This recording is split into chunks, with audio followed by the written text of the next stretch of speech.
3 tahun setelah masuk ke dalam cerita, aku memuja CEO wanita dingin Liu Ruyan seperti harta, tapi dia memperlakukanku seperti anjing yang bisa disuruh-suruh. Keluarganya menginjak-injakku seperti sampah yang tak berharga, sampai ayah Liu melemparkan selembar cek, 1 miliar yang menyilaukan terhampar di depanku.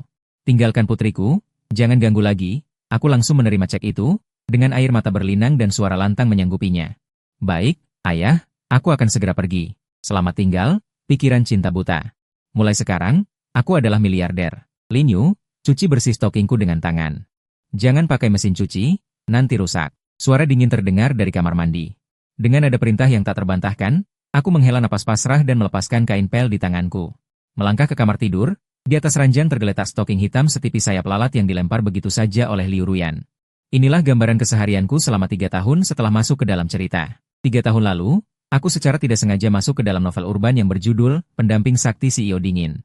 Menjadi pria malang yang demi mengejar tokoh utama wanita Liu Ruyan, rela menjadi pesuruh di keluarga Liu. Namun pada akhirnya diinjak-injak oleh tokoh utama pria yang sebenarnya. Menurut alur cerita asli, aku seharusnya mencintai Liu Ruyan dengan sangat dalam. Tidak peduli bagaimana dia menginjak-injak dan menghinaku, aku tetap setia. Tapi aku adalah orang modern dengan nilai-nilai yang benar. Aku memujanya selama 3 tahun penuh, bukan hanya tidak pernah menggenggam tangannya, bahkan dia menatapku pun hanya beberapa kali. Getaran kecil di hatiku kini telah berubah menjadi mati rasa. Aku mengambil stoking itu. Berjalan menuju kamar mandi dengan pasrah. Baru sampai di pintu kamar mandi. Terdengar bunyi, biar, terbuka. Liu Ruyan keluar dengan handuk mandi membalut tubuhnya. Seluruh tubuhnya basah oleh uap air. Kulitnya putih seputih salju, rambut panjang basah terurai di pundak. Wajahnya yang mempesona tanpa ekspresi. Dia melirik stoking di tanganku, alisnya sedikit berkerut. Kenapa kau masih di sini? Cepat cuci, aku mau pakai besok. Baik, jawabku lirih. Dia tampak puas dengan sikap pasrahku. Berbalik menuju meja rias, sambil mengeringkan rambut basahnya, dia berkata dengan santai. Omong-omong, besok ayahku ingin bertemu denganmu. Jantungku berdebar kencang. Akhirnya tiba, plot ini akhirnya sampai pada langkah krusial. Menurut latar cerita asli, ayah Liu Ruyan, Liu Zhenbang, orang terkaya di kota Cloud, akan memberiku selembar cek. Menyuruhku pergi dari pandangan putrinya. Dan si bodoh total karakter asli itu, dengan tegas menolaknya. Bahkan dengan sombongnya berkata, cinta kami tidak bisa diukur dengan uang. Akibatnya, kakinya dipatahkan oleh pengawal Liu Zhenbang. Dan dibuang dari keluarga Liu seperti membuang sampah. Sejak saat itu, karakter asli berubah menjadi jahat. Menjadi batu loncatan bagi tokoh utama pria untuk naik. Liu Ruyan melihatku diam saja, lalu menatapku dingin dari cermin. Dengar, besok pakai pakaian yang rapi. Jangan mempermalukan keluargaku. Tahu, aku menahan kegembiraan di dalam hati, suaraku sedikit bergetar. Entah sudah berapa lama aku menunggu hari ini. Asalkan aku mendapatkan uang ini, aku bisa melepaskan diri dari belenggu takdir yang terkutuk ini. Menjalani kehidupan santai yang selalu kuinginkan. 1 miliar. Berapa banyak angka nol di belakang angka itu? Jantungku berdebar kencang, seolah sudah melihat uang kertas berterbangan di depan mataku. Liu Ruyan sepertinya merasakan keanehanku. Dia bertanya dengan alis berkerut, apa yang kau senyum-senyum? Aku segera menahan sudut bibirku. Menunduk menatap stoking di tanganku, dengan nada sedih penuh tangis aku berkata, tidak. Aku hanya berpikir, apakah paman akan mengusirku? Ruyan, aku benar-benar tidak ingin meninggalkanmu. Soal akting, selama 3 tahun menjadi pengemis cinta ini. Aku sudah cukup mahir. Benar saja, ekspresi Liu Ruyan sedikit melunak. Meskipun dia memandang rendah aku dari lubuk hatinya, dia tampak menikmati sikap rendah diri yang tak bisa lepas darinya. Dia mendengus ringan. Nadanya penuh dengan superioritas seperti memberi sedekah. Syukurlah kau tahu. Besok bersikaplah cerdik. Jangan membuat ayahku marah. Aku mengangguk dengan berat. Berbalik masuk ke kamar mandi. Saat menutup pintu, melihat wajahku sendiri yang penuh dengan rasa rendah diri di cermin. Aku tidak bisa menahan lagi, sudut bibirku naik tak terkendali. Ayah kandungku, akhirnya kau datang. Keesokan harinya, aku sengaja mengeluarkan pakaian paling usang dari lemari. Bukan karena aku tidak mau memakai yang bagus, tapi keluarga Liu tidak pernah membelikanku pakaian yang layak. Pakaian ini kubeli sendiri saat pertama kali masuk ke cerita. Sudah 3 tahun dipakai, kerahnya sudah putih dan mulai berbulu. Saat Liu Ruyan turun ke lantai bawah dan melihat penampilanku, dia langsung menunjukkan ekspresi jijik. Lin Yu, kau mau pakai ini untuk menemui ayahku? Aku memasang wajah serba salah. Ruyan, aku cuma punya pakaian ini yang bisa dipakai. Ibu mertua Likin keluar dari dapur sambil membawa semangkuk sarang burung walet. Mendengar itu, dia langsung berkata dengan pedas dan sinis, wah, masih berani mengeluh? Dapat pakaian saja sudah bagus. Kau makan dan tinggal di rumah kami. Mau pakai emas dan perak? Kau pikir kau tuan muda dari keluarga kaya? Aku menundukkan kepala. Berpura-pura tampak sedih dan tersakiti. Liu Ruyan menatap ibunya, Bu. Li Qin memutar matanya, lalu duduk di sofa dengan gerakan genit. Apa yang kukatakan itu benar. Seorang pria dewasa, tinggal di rumah makan dari hasil kerja orang lain, masih berani pilih-pilih. Kalau bukan karena kau bersikeras menyimpannya untuk menghalangi para pengganggu itu, aku sudah usir dia sejak lama. 3 tahun ini. Kata-kata serupa sudah kudengar ribuan kali. Liu Ruyan menyimpanku hanya untuk dijadikan tameng. Untuk mengusir para pelamar yang mengganggu dari keluarga kaya. Dan aku, dengan sukarela menjadi tameng itu. Liu Ruyan sepertinya merasa malu. Dia mengeluarkan kartu bank dari dompetnya dan melemparkannya ke depanku. Pergi, beli pakaian yang pantas. PIN-nya 6 angka 8. Jangan mempermalukanku. Aku melihat kartu hitam itu, hatiku tenang tanpa gejolak. Uang di kartu ini, tidak akan kusentuh sedikit pun. Karena nanti saat Liu Zhenbang memberiku cek, kalau dia memakai alasan ini untuk memotong beberapa ribu, kemana aku bisa mengadu? Tidak usah, Ruyan. Aku mendorong kartu ban itu kembali, matanya berpura-pura penuh kasih menatapnya. Selama aku bisa di sisimu. Aku tidak peduli apa yang kupakai. Di depan paman, aku pasti akan berbicara dan bersikap hati-hati. Omongan ini, membuatku sendiri ingin muntah. Tapi Liu Ruyan malah terkesan. Aura dingin di wajahnya sedikit mencair. Dia mengangguk. Terserah kau. Setengah jam kemudian, sebuah Rolls-Royce hitam berhenti dengan stabil di depan pintu villa. Sopir cepat-cepat membuka pintu. Seorang pria parubaya dengan aura wibawa turun. Dia mengenakan setelan jas Tiongkok yang pas, matanya tajam seperti elang. Dia adalah Liu Zhenbang, orang terkaya di kota Yun. Li Qin langsung menyambutnya dengan senyum penuh sanjungan. Suamiku. Kau sudah pulang? Liu Zhenbang hanya bergumam, "Hom." Tatapannya langsung melewatinya. Dan tertuju padaku, matanya seolah menilai barang rongsokan yang tak berguna. Kau Lin Yu? Dia berbicara, suaranya rendah dan berwibawa. Aku menegakkan punggung, menjawab dengan tenang tanpa rendah diri. Ya. Halo, Paman. Ada kilatan terkejut yang hampir tak kentara di mata Liu Zhenbang, seolah tidak menyangka pria menantu tak berguna seperti aku. Tidak gentar oleh aurasinya. Dia tidak berkata apa-apa lagi, langsung masuk ke ruang tamu. Duduk di sofa utama. Li Qin sibuk menyajikan teh, Liu Ruyan juga duduk manis di sampingnya. Aku seperti orang luar sepenuhnya, berdiri sendirian di tengah ruang tamu, menahan tatapan ketiga anggota keluarga itu. Akhirnya, Liu Zhenbang menyesap tehnya, lalu meletakkan cangkirnya. Suara benturan yang jelas terdengar, seperti palu goda menghantam hatiku. Dia mengangkat kelopak matanya. Tatapan berat menatapku, lalu berbicara perlahan, aku akan memberimu 1 miliar. Tinggalkan putriku. Ini dia, darahku mendidih saat itu juga. Aku menatap Liu Zhenbang, pada wajahnya yang seolah bisa mengendalikan hidup mati orang, menahan dorongan untuk langsung bersujud di hadapannya. Tidak bisa, harus tenang. Jangan sampai ketawa. Aku menarik napas dalam, memaksa wajahku menunjukkan ekspresi rumit antara sakit, perjuangan, dan tak percaya. Paman, Anda? Apa maksud Anda? Aku dan Ruyan saling mencintai dengan tulus. Mendengar itu, Liu Ruyan menyunggingkan senyum sinis yang hampir tak kentara. Li Qin malah tertawa terang-terangan. Saling mencintai dengan tulus? Lin Yu, coba kau buang air kecil dan lihat dirimu sendiri. Beraninya kau bicara cinta dengan putriku? Diberi 1 miliar, itu sudah rezeki nomplok untukmu. Liu Zhenbang tidak memedulikan istri dan putrinya, hanya dia menatapku, seolah menunggu jawaban terakhirku. Tatapannya jelas berkata, semua dalihmu sia-sia. Aku memejamkan mata dengan perasaan sakit. Tubuhku sedikit gemetar, seolah sedang mengalami pergulatan batin. Di samping, Liu Ruyan. Melihat penampilanku yang tergila-gila karena cinta ini, matanya memancarkan emosi rumit. Mungkin, di lubuk hatinya, ada sedikit getaran atas pengorbananku selama 3 tahun ini. Tapi apa artinya? Apa getaran itu bisa bernilai uang? Bisakah ditukar dengan 1 miliar? Aku membuka mata lagi. Mataku sudah dipenuhi air mata, suaranya serak saat berkata pada Liu Zhenbang, Paman, uang sama sekali tidak penting bagiku. Tapi, karena Anda sudah bicara sejauh ini. Kalau aku masih membandel dan tidak pergi, hanya akan membuat Ruyan sulit. Sambil berkata, aku beralih ke Liu Ruyan, wajahku penuh rasa berat dan cinta. Ruyan, maaf, aku tidak bisa memberikan kehidupan yang kau inginkan. Mungkin, meninggalkanmu adalah hal terakhir yang bisa kulakukan untukmu. Liu Ruyan benar-benar terpana.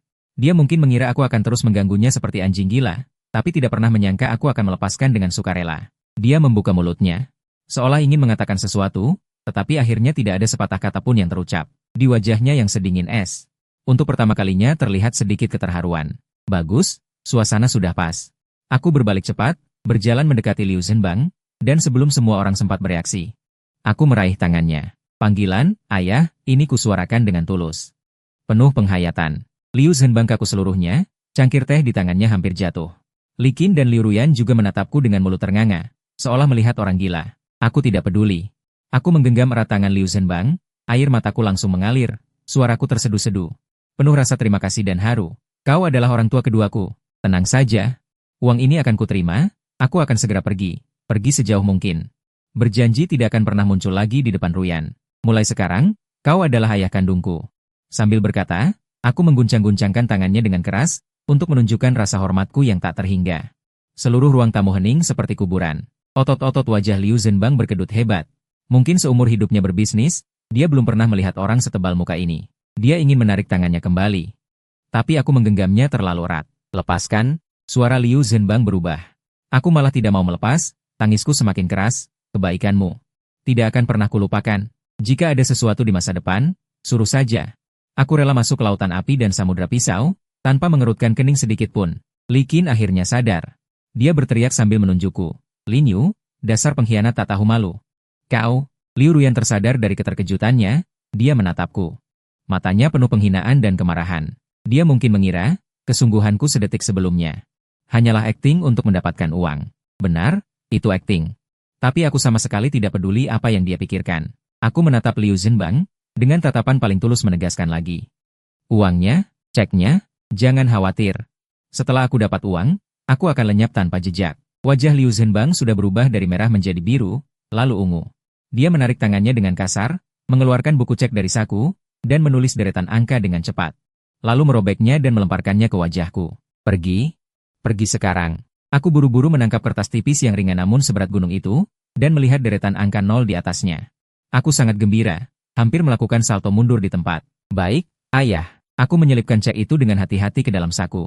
Seperti menyimpan harta paling berharga di dunia. Lalu berbalik pergi, tanpa sedikit pun rasa sayang. Sampai di pintu, aku berhenti, menoleh ke belakang melihat Liu Zhenbang yang gemetar marah di sofa. Dan wajah Liu Ruyan yang penuh celaan. Aku menyeringai, menampilkan senyuman yang paling cerah. Terima kasih atas jamuannya, sampai jumpa lagi. Aku berlari sekencang mungkin keluar dari villa keluarga Liu. Langsung naik taksi menuju bank terdekat. Di dalam mobil, aku mengeluarkan cek itu, membalik-baliknya dan mengamatinya. Takut salah lihat. 1 miliar, benar-benar 1 miliar. Aku, Lin Yu. Seumur hidup belum pernah melihat uang sebanyak ini. Sopir taksi menatapku beberapa kali dari kaca spion. Mungkin melihat pakaianku yang lusuh. Tapi di tanganku ada cek miliaran rupiah. Tatapannya seperti melihat orang gila. Aku tidak peduli. Pikiranku sudah mulai membayangkan masa depan indah. Rumah, pasti harus beli. Apartemen mewah di pusat kota dengan pemandangan sungai, langsung dipesan. Mobil, pasti harus ganti. Ferrari, Lamborghini, ganti setiap hari pun tidak bosan. Lalu benar-benar rebahan. Di rumah setiap hari menghitung uang untuk bersenang-senang, dan mempekerjakan 10 hingga 8 pembantu untuk melayaniku. Ini baru namanya hidup. Sialan dengan presiden wanita sedingin es itu, sialan dengan peran pendukung laki-laki yang merendah. Aku tidak mau melayani lagi. Sesampainya di pintu ban, aku menarik napas dalam-dalam. Dan melangkah tegap masuk ke ruang VIP. Manajer ban melihat pakaian murahanku, awalnya ingin mengusirku.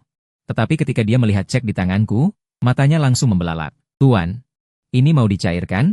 Aku melontarkan 2 kata dengan datar. Meniru gaya Liu Zhenbang, meletakkan cek itu dengan lembut di atas meja. Proses selanjutnya, terasa seperti mimpi yang tidak nyata. Verifikasi keaslian cek, pembukaan rekening baru.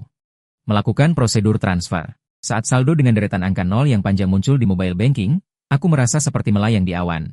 Keluar dari ban, sinar matahari hangat menyinari tubuhku. Aku berdiri di jalan yang ramai lalu lintas. Untuk pertama kalinya, dunia ini terasa begitu indah. Aku mengeluarkan ponsel jadul yang sudah kupakai 3 tahun, ragu sejenak. Lalu langsung membuangnya ke tempat sampah di pinggir jalan. Selamat tinggal, masa lalu yang menyedihkan. Halo, kehidupan baru. Hal pertama yang kulakukan. Langsung menuju mal barang mewah. Aku masuk ke toko pakaian pria kelas atas, menunjuk setelan jas di manekin. Berkata dengan penuh percaya diri kepada pramuniaga, kecuali yang ini, sisanya. Aku ambil semuanya. Pramuniaga itu menatapku, matanya langsung berbinar. Perasaan dikagumi dan dipuja itu, mantap, benar-benar mantap. Segala kekesalan selama 3 tahun di keluarga Liu, saat ini lenyap begitu saja. Gesek kartu. Aku pindah ke butik Patek Philippe di sebelah, memilih arloji termahal, lalu mampir ke dealer mobil mewah. Ferrari merah ini, aku ambil. Tunai. Staf penjualan sibuk mengurus prosedur dengan membungkuk-bungkuk. Ekspresi menjilatnya membuatku merasa sangat nyaman. Mengendarai Ferrari merah baru, melaju kencang di jalanan kota Yun, aku merasa seperti penguasa dunia ini. Aku mengemudi tanpa tujuan, tanpa sadar sampai di bawah gedung perusahaan Liu Ruyan. Gedung pencakar langit grup Liu bersinar menyilaukan di bawah sinar matahari. Aku memarkir mobil. Menurunkan kaca jendela, menyalakan sebatang rokok, melihat para pekerja kantor yang keluar masuk gedung. Tanpa sadar wajah Liu Ruyan terlintas di pikiranku. Entah apa yang sedang dia lakukan sekarang, apakah dia masih marah padaku, mantan menantu yang mata duitan ini. Sedang merenung, sebuah Bentley yang kukenal berhenti di depan pintu perusahaan. Liu Ruyan turun dari mobil, masih dengan ekspresi dinginnya. Di sampingnya ada seorang pria. Bertubuh tinggi, berwajah tampan, dengan alis mata yang sedikit angkuh dan nakal. Aku menyipitkan mata. Itu dia, karakter utama pria novel ini, prajurit elit Ye Chen yang kembali dari luar negeri. Alur cerita, akhirnya berjalan sesuai lintasan novel aslinya, perlahan terbentang.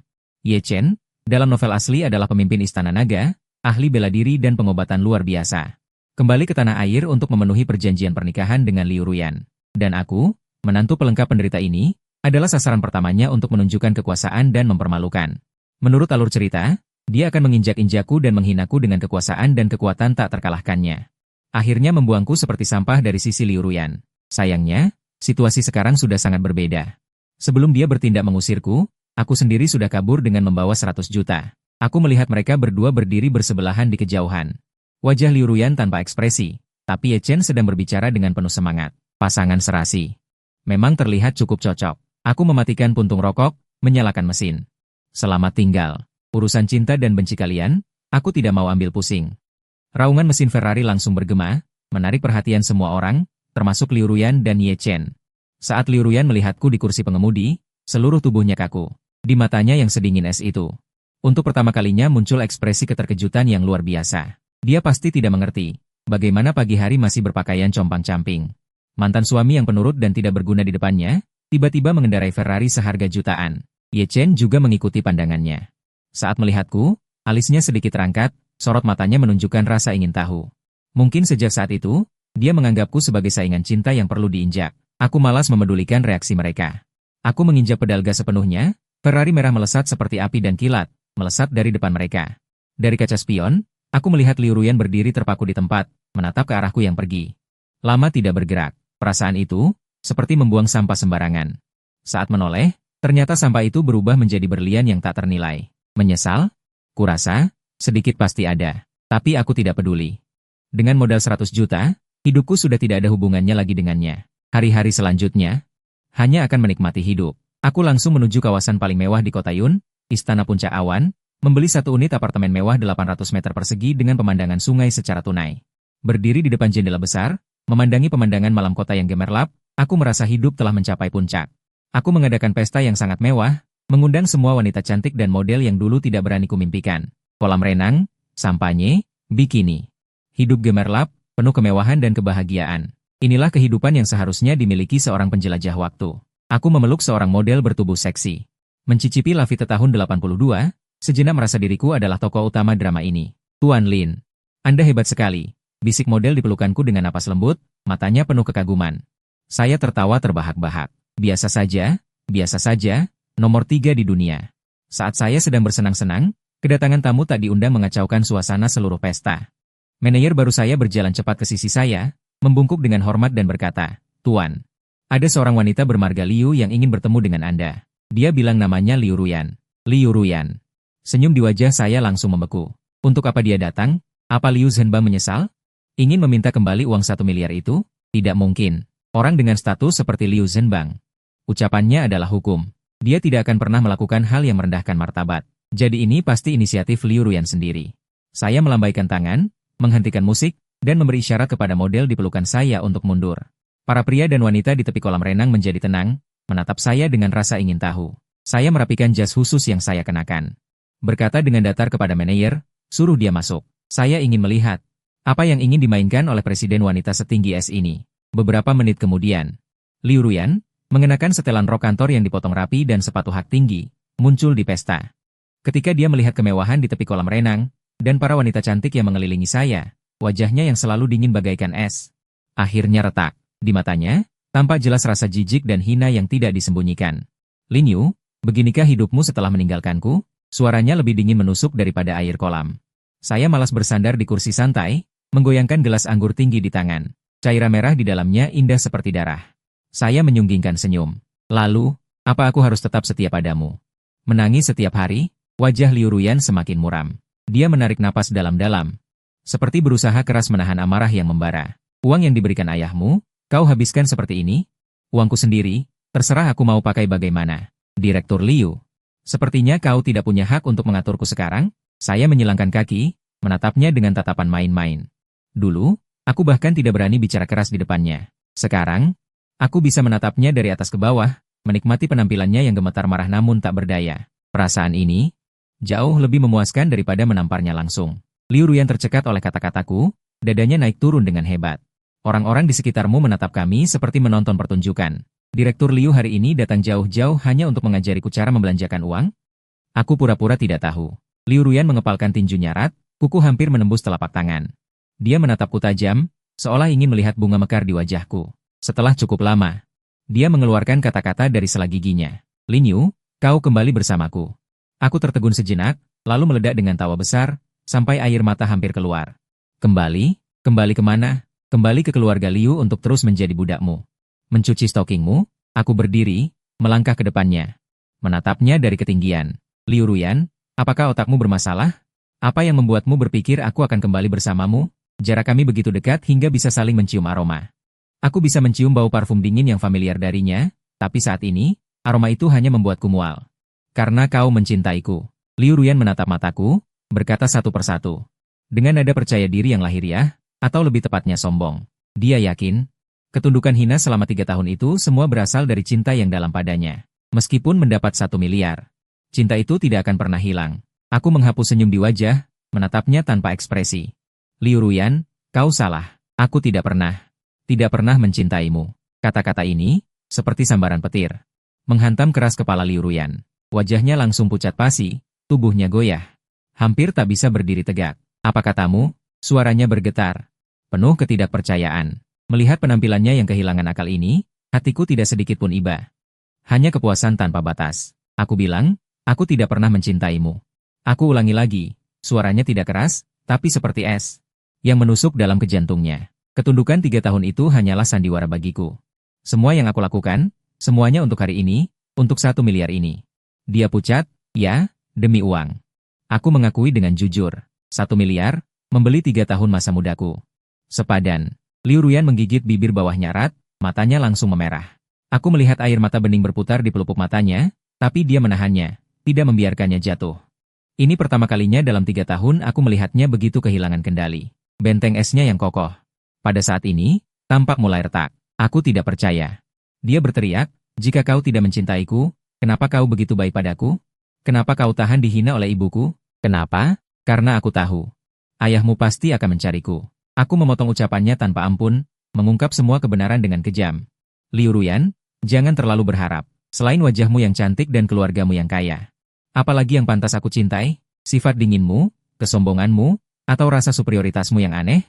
Setiap kata yang kuucapkan, seperti pisau tajam, menikam dalam ke hatinya. Dia mundur selangkah demi selangkah, wajahnya pucat seperti kertas. Semua orang di sekitarnya terpana.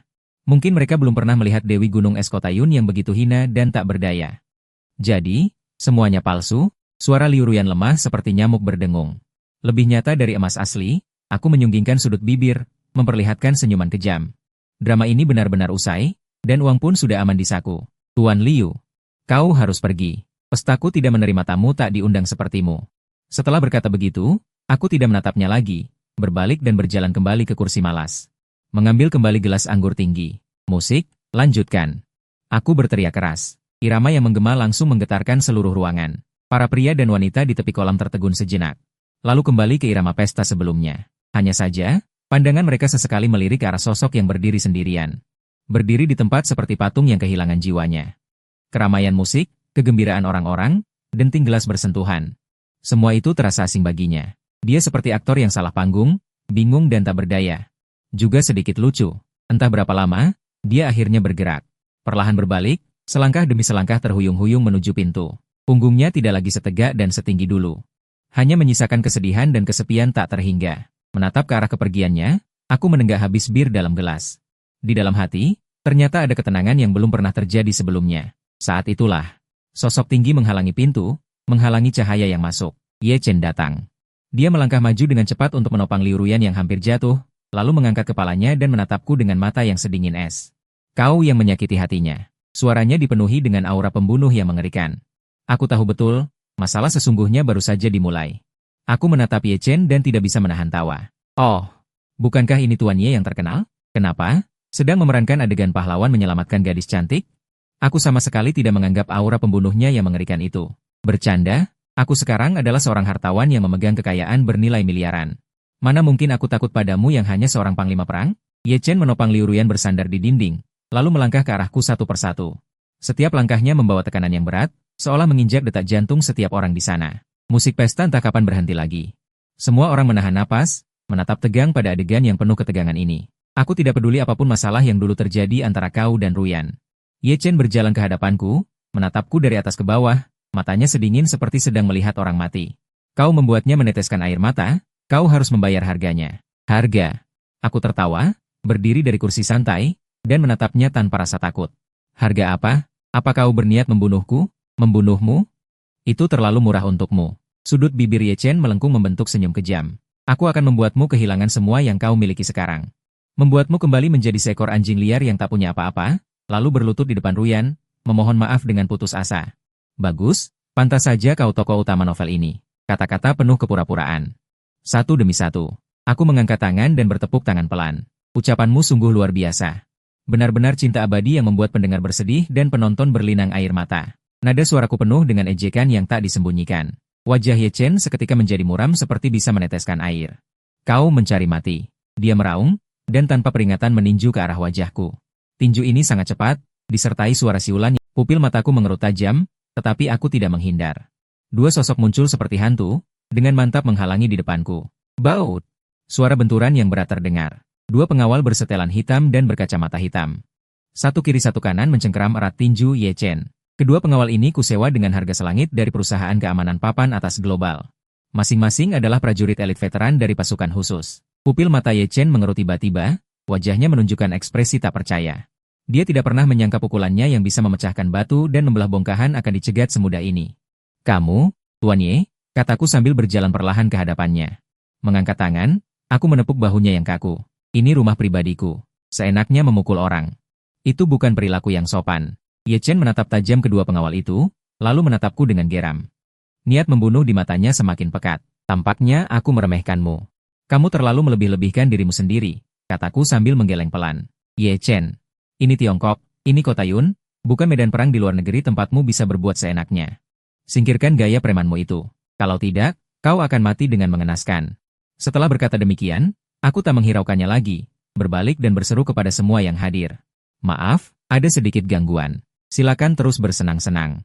Kemudian, ku beri isyarat pada kedua pengawal itu, dan mereka segera mengerti. Mereka mencengkeram Ye Chen dari kiri dan kanan, menyeretnya keluar pintu seperti menyeret bangkai anjing. Lepaskan aku. Kalian tahu siapa aku? Ye Chen meronta dengan liar, meraung dengan suara serak. Namun lengan kedua pengawal itu bagaikan penjepit besi, membuatnya tak bisa bergerak sama sekali. Liu Ruyan melihat pemandangan ini. Juga melupakan penampilannya yang kacau, bergegas maju hendak menghalangi. Lin Yu, cepat lepaskan dia. Aku menoleh, menatapnya dengan dingin. Liu Ruyan, bawa priamu, dan segera enyah dari wilayahku. Kalau tidak, aku tak keberatan membuatnya patah beberapa tulang. Mataku dingin menusuk tulang. Membuat Liu Ruyan bagaikan jatuh ke dalam gudang es. Dia memandangku yang begitu asing di depannya, lalu menatap Ye Chen yang masih ditekan pengawal. Akhirnya dia memilih mundur. Dia menopang Ye Chen yang sudah diusir keluar, menatapku dengan tatapan yang sangat rumit untuk terakhir kalinya. Lalu membawanya pergi dengan kacau. Sebuah sandiwara akhirnya berakhir. Namun hatiku sadar, ini baru permulaan. Dia pasti tidak akan menyerah begitu saja. Pesta akhirnya bubar dengan tidak menyenangkan. Setelah para tamu pergi, villa besar itu hanya tersisa aku dan para pelayan. Aku duduk sendirian di depan jendela kaca besar, menengah gelas demi gelas minuman keras. Kemunculan Ye Chen. Bagaikan duri tajam yang menusuk dalam kehidupan nyamanku. Meskipun hari ini aku unggul penuh. Itu hanya karena dia meremehkanku, dan aku diuntungkan oleh jumlah yang lebih banyak. Hatiku jernih bagaikan cermin. Dengan sifatnya, dia akan segera melancarkan balas dendam yang gila terhadapku.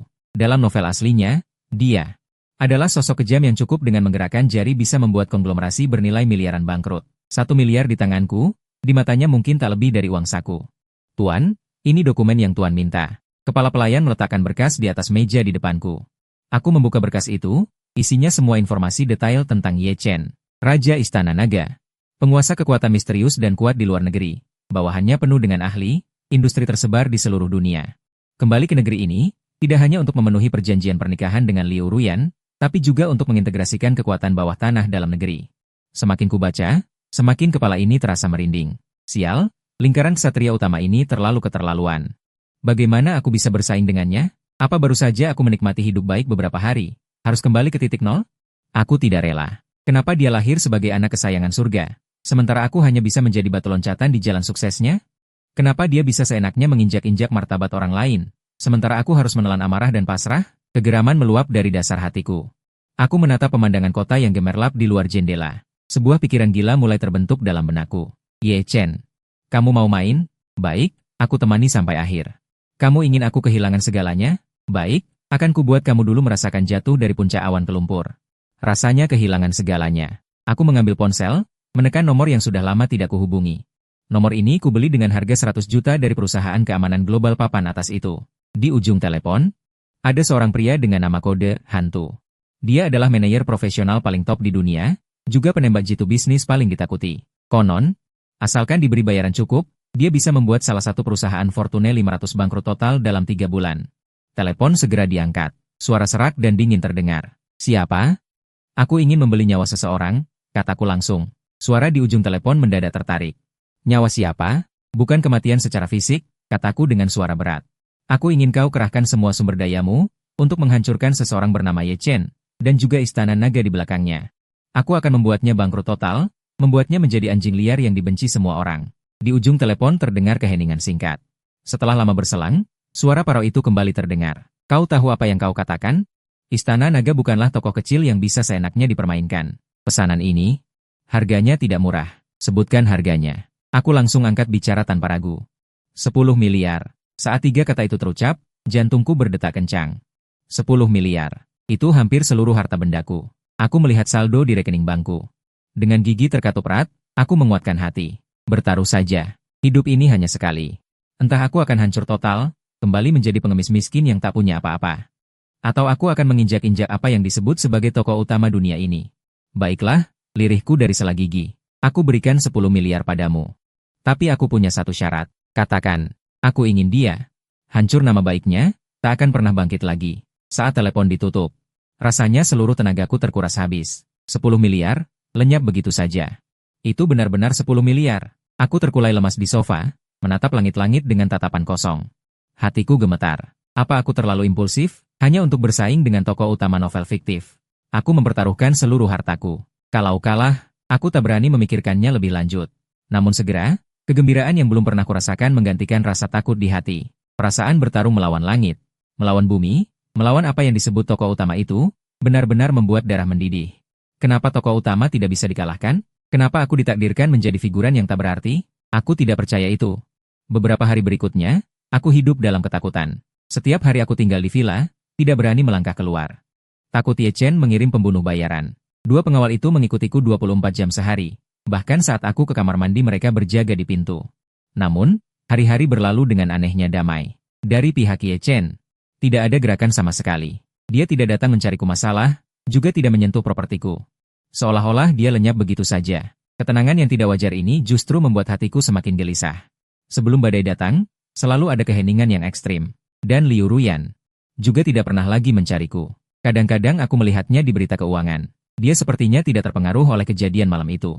Masih menjadi presiden wanita dingin yang tegas, memimpin grup Liu menaklukkan medan bisnis. Hanya saja, di dalam kamera, dia terlihat jauh lebih kurus. Seminggu kemudian, saat aku berkeringat deras di pusat kebugaran, kepala pelayan tiba-tiba berlari masuk dengan panik. Wajahnya dipenuhi kegembiraan yang tak tertahan. Tuan, terjadi sesuatu yang besar. Aku menghentikan treadmill, mengambil tablet yang dia sodorkan. Di layar, penuh dengan berita keuangan utama, gempur, konglomerat asing misterius, istana naga, alami pemerosotan spektakuler. Harta senilai puluhan miliar dolar lenyap dalam seminggu. Saham puluhan perusahaan publik di bawah istana naga anjlok, nyaris bangkrut. Berita utama, pemimpin istana naga, Ye Chen, terlibat dalam penggalangan dana ilegal, pencucian uang, dan berbagai kejahatan berat. Dikejar secara global oleh Interpol. Berita demi berita, seperti bom dahsyat, membuatku pusing dan linglung. Aku menatap foto buronan Ye Chen di layar, wajahnya penuh kepanikan dan ketidakpercayaan. Aku tidak bisa menahan diri lagi. Aku berdiri tegak dan tertawa terbahak-bahak ke langit. Aku menang. Penguasa Istana Naga yang sombong itu, tokoh utama yang menganggapku seperti semut, akhirnya tumbang. Hantu, ternyata tidak mengecewakanku. 10 miliar. Sangat berharga. Rasanya sumbatan di dadaku yang sudah lama terpendam akhirnya benar-benar keluar. Seluruh tubuhku terasa sangat lega. Saat itu, ponselku tiba-tiba berdering. Sebuah nomor asing. Aku mengangkat telepon, suara seorang wanita yang lemah dan gemetar terdengar dari penerima. Itu Liu Ruyan. Lin Yu, kumohon, selamatkan dia. Aku seperti mendengar lelucon paling lucu, dan tidak bisa menahan tawa. Liu Ruyan, apa kau masih belum bangun? Kenapa aku harus menyelamatkannya? Aku sangat berharap dia mati lebih cepat. Liu Ruyan di ujung telepon, dengan suara terisak memohon dengan sedih. Lin Yu, aku tahu kau membenciku, juga membencinya. Tapi dia tidak boleh celaka. Kalau dia ditangkap, hidupnya akan hancur total. Hancur atau tidaknya dia, apa peduliku? Aku mendengus dingin tanpa ampun. Kumohon, suara Liu Ruyan penuh keputusasaan. Jika kamu mau menyelamatkannya, aku akan lakukan apapun, aku bisa kembali kepadamu. Seperti dulu, aku tidak bisa menahan tawa, kembali kepadaku. Liu Ruyan, kau terlalu memandang dirimu sendiri, kau benar-benar berpikir. Aku masih mendambakan kebersamaanmu sekarang? Di ujung telepon terjadi keheningan panjang yang mencekam, hanya isak tangis tertekan yang terdengar putus-putus. Aku mendengar tangisnya yang terseduh, hatiku tidak tergoyahkan sedikit pun. Aku telah merendahkan diriku selama 3 tahun penuh untukmu. Kau memperlakukanku seperti anjing yang bisa kau panggil dan usir seenaknya. Sekarang kekasihmu dalam kesulitan, barulah kau ingat untuk memohon padaku. Sayangnya, sudah terlambat, Lin Yu. Suara Liu Ruyan terdengar lagi, kali ini nada memohon telah hilang sama sekali. Berganti dengan nada transaksi yang dingin. Apa yang kau inginkan? Saham grup Liu? Atau kekayaan yang tak terhitung? Asal kau mau menyebut harga, aku bisa memenuhinya. Aku tidak menginginkan apapun, ucapku dengan nada datar. Aku hanya ingin melihatnya mati. Setelah kata-kata itu, aku langsung menutup telepon. Dunia akhirnya kembali tenang. Malam itu juga, sebuah berita ledakan melanda seluruh kota Yun. Liu Ruyan, presiden grup Liu, demi mengumpulkan dana pelarian untuk pacarnya Ye Chen yang diburu secara global, nekat menyalahgunakan dana perusahaan. Juga meminjam uang dengan bunga tinggi di mana-mana, akhirnya menyebabkan rantai modal grup Liu putus total, hampir bangkrut. Dan ayahnya, Liu Zhenbang, karena tidak tahan menerima kebodohan putrinya, mendadak terkena stroke. Dilarikan ke ruang perawatan intensif, hingga kini masih koma. Keluarga Liu yang dulu berjaya di kota Yun. Dalam semalam, runtuh total. Saat aku melihat berita ini, aku sedang berduyun di sofa bioskop pribadi, menonton film Hollywood terbaru, ketika kepala pelayan melaporkan kabar itu padaku. Wajahku tidak menunjukkan ekspresi apapun. Semua ini sudah dalam dugaanku. Liu Ruyan memang seorang yang buta cinta total. Dalam novel aslinya, dia bisa melawan seluruh dunia demi Ye Chen. Sekarang demi menyelamatkan kekasihnya, dia menghancurkan masa depannya sendiri. Menghancurkan seluruh keluarga Liu. Sungguh, menyedihkan sekaligus konyol. Pepatah berkata, orang yang berbuat jahat akan menuai akibatnya sendiri. Aku bukan Dewi Penolong, juga bukan juru selamat yang menyelamatkan semua orang. Aku hanyalah orang biasa yang ingin menjalani hidupku dengan tenang dan damai. Siapapun yang berani menghalangi jalanku, aku akan menginjaknya tanpa ampun. Bahkan jika itu yang disebut tokoh utama takdir, tidak terkecuali. Beberapa hari kemudian, aku bertemu Ye Chen di sebuah arena tinju bawah tanah yang tersembunyi di kota Yun. Dia bukan lagi penguasa istana naga yang penuh semangat, melainkan menjadi seorang penjudi gila dengan janggut tak terurus dan mata merah penuh urat. Dia sedang bertarung melawan seorang pria bertubuh 2 meter dalam pertandingan tinju ilegal, berusaha dengan cara nekat ini untuk mengumpulkan biaya pelarian ke luar negeri. Dia dipukuli hingga tak berbentuk, tergeletak seperti anjing mati, seluruh tubuhnya berlumuran darah. Para penonton di bawah arena berteriak histeris, berbagai makian tak henti terdengar. Aku duduk di box VIP lantai 2, menatap pemandangan ini dengan tenang. Saat peluit istirahat berbunyi, aku menyuruh pengawal membawanya naik. Ketika dia melihat wajahku, dari matanya yang merah, muncullah kebencian yang meluap-luap. Kamu yang main di belakang. Dia berteriak dengan suara serak, seperti binatang terluka, berusaha mati-matian menerjang ke arahku. Namun 2 pengawal menahannya dengan kuat di tempat, tak bisa bergerak. Aku berjalan perlahan ke depannya. Berjongkok, menatap wajahnya yang hancur karena pukulan. Benar. Aku yang melakukannya, aku akui terus terang tanpa menyembunyikan. Kenapa? Dia meraung dengan mata hampir pecah. Aku tidak punya dendam denganmu. Aku tidak bisa menahan tawa. Kau merebut tunanganku, dan kau berani membuatku kehilangan segalanya. Berlutut di depanmu dan merengek seperti anjing. Itu juga disebut tanpa dendam? Ye Chen tiba-tiba tertegun. Mungkin dia sudah lupa betapa sombongnya kata-kata ancaman yang dulu dia ucapkan di depanku. Pemenang menjadi raja, pecundang menjadi perampok, tidak ada yang perlu dibahas. Aku mengangkat tangan dan menepuk pipinya. Tekanannya tidak berat atau ringan. Aku datang hari ini bukan untuk mendengar omong kosongmu. Aku memberimu 2 pilihan. Aku mengangkat satu jari. Pertama, aku akan lapor polisi sekarang. Biarkan Interpol membawamu pergi. Sisa hidupmu, lewatkanlah di penjara. Lalu, aku mengangkat jari kedua. Kedua, aku memberimu sejumlah uang, cukup untukmu menyelundup ke luar negeri, berganti nama, dan menghabiskan sisa hidupmu. Tapi, kau harus di depanku, menusuk dirimu sendiri. Melumpuhkan kemampuan bela diri yang kau banggakan itu. Ye Chen menatapku tajam, matanya merah seakan hendak meneteskan darah.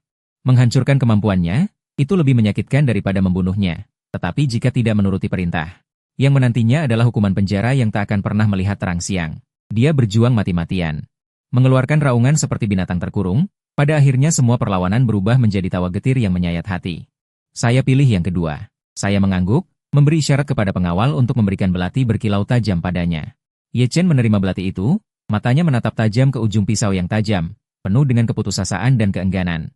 Dia tiba-tiba mengangkat kepalanya, menatapku untuk terakhir kalinya dengan tatapan penuh kebencian. Lin Yu. Bahkan sebagai hantu, aku tidak akan melepaskanmu. Dia menusukkan belati itu dengan keras ke pusat energinya sendiri. Darah menyembur keluar seketika. Dia mengerang pelan, jatuh kaku ke tanah, kehilangan kesadaran total. Saya menatap Ye Chen yang tergeletak di genangan darah, hati saya terasa tenang. Semuanya sudah berakhir. Di dunia ini, tidak akan ada lagi penguasa Istana Naga, Ye Chen. Saya menyuruh orang menyeret Ye Chen keluar. Adapun kemana dia akhirnya pergi, hidup atau mati, saya tidak pernah peduli lagi. Hanya seorang yang lumpuh, sudah tidak bisa lagi menjadi ancaman bagiku. Setelah menyingkirkan ancaman besar Ye Chen, hidup saya akhirnya kembali tenang sepenuhnya. Setiap hari saya mengendarai mobil mewah edisi terbatas, tinggal di villa mewah dengan pemandangan sungai, dikelilingi oleh berbagai wanita cantik. Menikmati kesenangan ekstrim yang dibawa oleh uang. Saya menjadi orang kaya paling misterius di kota Yun, juga sosok yang paling ditakuti. Tidak ada yang tahu dari mana kekayaan saya berasal. Yang semua orang tahu hanyalah saya memiliki kekayaan dan pengaruh yang sulit dibayangkan. Kadang-kadang, saya juga mendengar beberapa berita sepintas tentang keluarga Liu. Liu Zhenbang pada akhirnya tidak bisa diselamatkan. Dia menghembuskan nafas terakhirnya di rumah sakit. Perusahaan Liu Group dinyatakan bangkrut dan dilikuidasi sepenuhnya. Li Qin tidak tahan dengan pukulan kehancuran keluarga. Dia menjadi gila total dan dikirim ke rumah sakit jiwa. Sedangkan Liu Ruyan, Dewi Dingin yang dulu angkuh dan tak terkalahkan itu, benar-benar menghilang dari pandangan semua orang. Ada yang bilang, dia karena terlilit hutang besar, putus asa lalu melompat ke sungai bunuh diri. Ada juga yang bilang, dia ditangkap oleh sekelompok rentenir kejam dan dijual ke pasar gelap di Asia Tenggara. Kabar simpang siur. Tapi tidak ada satu versi pun yang berakhir baik terhadap akhir hidupnya. Saya tidak punya sedikit pun rasa simpati. Jalan itu adalah pilihannya sendiri. Buah pahit ini tentu harus dia rasakan sendiri. Setahun berlalu begitu saja. Saya sedang berbaring di kursi santai di pulau pribadi. Dengan nyaman berjemur di bawah sinar matahari. Kepala pelayan berjalan mendekat, menyerahkan sebuah undangan emas. Itu adalah undangan jamuan amal yang diadakan oleh putra jutawan baru kota Yun. Saya awalnya tidak berniat menghadiri keramaian itu, tetapi ketika pandangan saya melewati nama yang familiar di undangan itu, saya berubah pikiran. Jamuan itu diadakan di hotel bintang 7 paling mewah di kota Yun. Saat saya tiba, ruang perjamuan sudah dipenuhi oleh berbagai tokoh terkemuka dan pejabat. Melihat saya, mereka semua berinisiatif menyambut, menunduk hormat dan memanggil Tuan Lin. Saya tersenyum tipis sambil membalas salam, menikmati rasa hormat seperti bintang dikelilingi rembulan. Saat itulah pandangan saya tertuju pada sudut yang tidak mencolok. Seorang wanita berseragam pelayan sedang bersusah payah membawa nampan makanan yang berat. Dia kurus kering, tinggal tulang belulang. Wajahnya penuh dengan kebodohan dan kelelahan. Wajah yang dulu bisa memukau banyak orang, kini hanya menyisakan kerusakan yang tak tertutupi. Itu Liu Ruyan. Dia ternyata tidak mati, juga tidak dijual oleh rentenir, melainkan bekerja di sini sebagai pelayan paling rendah. Pandangan kami tanpa sengaja bertabrakan di udara. Saat dia melihatku, tubuhnya kaku seketika. Nampan di tangannya jatuh dengan suara berisik. Anggur merah, sampanye, jus berserakan di lantai, juga membasahi pakaiannya. Dia berjongkok dengan kikuk, panik ingin membersihkan kekacauan. Manajer hotel mendengar suara itu dan bergegas mendekat. Menunjuk hidungnya sambil memaki habis-habisan, "Dasar bodoh, matamu buta? Tahu berapa harga karpet ini? Bahkan jika kau dijual pun tidak cukup untuk membayarnya." Liu Ruyan menundukkan kepala. Terus-menerus meminta maaf, tubuhnya gemetar tak terkendali. Dewi Dingin yang dulu berada di atas segalanya, kini begitu hina seperti debu. Saya memegang segelas anggur merah, berjalan perlahan mendekat. Manajer melihat saya, amarah di wajahnya seketika berubah menjadi senyuman menjilat. "Tuan Lin, kenapa Anda kemari? Urusan kecil ini tidak perlu merepotkan Anda." Saya tidak menghiraukannya. Saya hanya menatap ke bawah pada Liu Ruyan yang berjongkok. Dia sepertinya merasakan tatapanku, tubuhnya gemetar semakin keras. Kepalanya semakin tertunduk, tidak berani menatapku sama sekali. Angkat kepalamu. Aku berkata dengan nada datar. Tubuh Liu Ruyan kaku, tidak bergerak. Kusuruh kau angkat kepala. Suaraku mendingin beberapa derajat. Dia akhirnya perlahan mengangkat kepalanya. Wajah macam apa itu? Pucat, letih, penuh dengan penghinaan dan ketakutan. Mata yang dulu secemerlang bintang musim dingin, ini hanya menyisakan kekosongan dan kehampaan. Kami saling bertatapan. 2 detik, orang-orang di sekitar menahan napas, penasaran mengamati kami. Mungkin semua menduga, antara aku dan pelayan wanita rendahan ini, sebenarnya ada masa lalu seperti apa. Dipecat, aku berkata kepada manajer itu. Manajer tertegun. Lalu dengan membungkuk-bungkuk dia mengiyakan. Ya, Tuan Lin benar. Orang bodoh seperti ini sudah lama seharusnya diusir. Lalu, dengan galak dia berteriak kepada Liu Ruyan. Kau dengar tidak? Kau dipecat, sekarang pergilah. Air mata keputusasaan seketika membanjiri mata Liu Ruyan. Dia kehilangan pekerjaan terakhir yang menjadi sandaran hidupnya. Dia berdiri. Dengan linglung dia berjalan menuju pintu. Saat dia melewati aku meraih pergelangan tangannya. Pergelangan tangan itu kurus tinggal tulang. Dingin tanpa sedikit pun suhu, dia menatapku dengan ketakutan. Berusaha keras melepaskan diri, tapi tidak punya tenaga sama sekali. Apa yang ingin kau lakukan? Suaranya penuh ketakutan. Aku menatapnya, sudut bibirku membentuk senyum main-main. Nona Liu, pekerjaan hilang, bagaimana kau akan bertahan hidup nanti? Bagaimana kalau aku memberimu pekerjaan? Liu Ruyan menatapku dengan waspada. Aku mendekat ke telinganya, berbisik dengan suara hanya berdua yang bisa dengar. Jadilah pembantuku. Cuci pakaian, mengepel lantai, menghangatkan tempat tidur. Seperti dulu aku melayanimu. Bagaimana? Tubuh Liu Ruyan seperti disambar petir. Gemetar hebat, matanya penuh penghinaan, kemarahan, dan keputusasaan tak berujung. Aku menikmati ekspresi di wajahnya, kenikmatan abnormal merambat di dalam hati. Liu Ruyan, kau tidak menyangka, kan? 30 tahun di timur sungai, 30 tahun di barat sungai. Nasib berputar, sekarang giliranmu. Liu Ruyan akhirnya setuju. Dia tidak punya pilihan lain. Di kota ini dia sudah tidak punya jalan. Aku membawanya kembali ke rumah mewah Cloud Palace. Saat dia melangkah lagi ke tempat ini, melihat segala kemewahan di depannya. Matanya redup tanpa sedikit pun sinar. Aku menyuruhnya ganti pakaian pembantu, lalu melempar sepasang stoking hitam ke depannya. Sama persis dengan yang dia lempar padaku 3 tahun lalu. Cuci tangan. Dilarang pakai mesin cuci. Aku bersandar di sofa, dengan nada malas. Mengulangi kata-kata yang dia ucapkan padaku dulu. Liu Ruyan melihat stoking di lantai, tubuhnya kaku di tempat. Tidak bergerak, kuku jarinya menusuk telapak tangan. Kenapa? Aku mengangkat alis, tidak mau, dia menggigit bibirnya keras-keras. Akhirnya dengan pasrah dia membungkuk, mengambil stoking itu. Dia masuk ke kamar mandi. Memutar keran air, aku bisa mendengar suara tangisan tertahan dan halus dari dalam. Aku mengambil anggur merah di meja, menggoyangkannya perlahan, melihat cairan merah yang bergoyang di gelas. Seperti melihat diriku yang hina 3 tahun lalu. Kini, aku dan dia sepenuhnya bertukar posisi. Sejak hari itu, Liu Ruyan menjadi pembantu pribadiku. Aku menggunakan segala cara untuk menyiksanya, mempermalukannya. Aku menyuruhnya berlutut di lantai untuk menyemir sepatuku. Menyuruhnya berdiri di balkon pada malam musim dingin dengan pakaian tipis sebagai hukuman, menyuruhnya memakan sisa makananku. Selama 3 tahun ini. Semua penghinaan yang kuterima darinya dan keluarganya, kubalas 2 kali lipat padanya. Dari awalnya menolak, marah, hingga kemudian mati rasa, patuh. Cahaya di mataku, sedikit demi sedikit kuhapus habis. Dia menjadi tanpa jiwa. Boneka cantik. Suatu malam, aku mabuk berat. Memanggilnya ke kamarku. Aku kasar merobek pakaiannya, dia tidak melawan.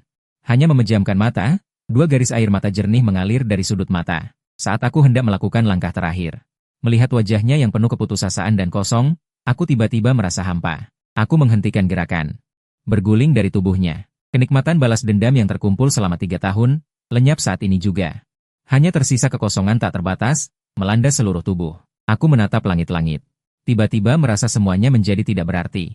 Aku mendapatkan uang, mendapatkan status.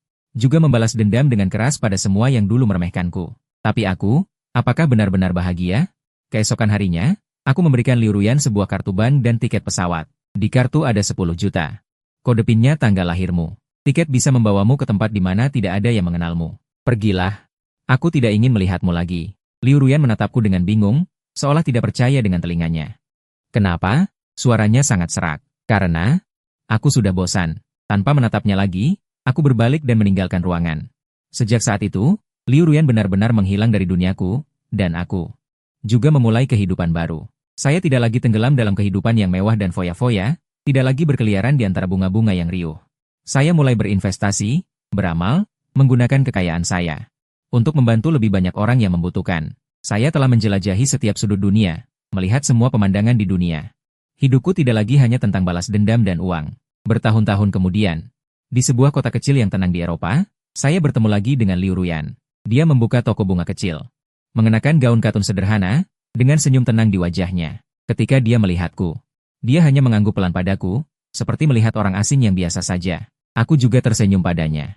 Lalu berbalik dan pergi. Semua dendam dan cinta di antara kami telah hilang bersama angin. Sekali masuk ke dalam buku, aku mengubah takdir, dari karakter pendukung yang tidak berarti menjadi protagonis dalam hidup. Kini, cerita berakhir. Akhirnya aku telah menjadi seperti yang aku inginkan. Kekuatan sejati bukanlah kesenangan membalas dendam, melainkan keikhlasan melepaskan masa lalu. Matahari terbenam, bayanganku terbentang sangat panjang, dunia ini luas. Masa depan.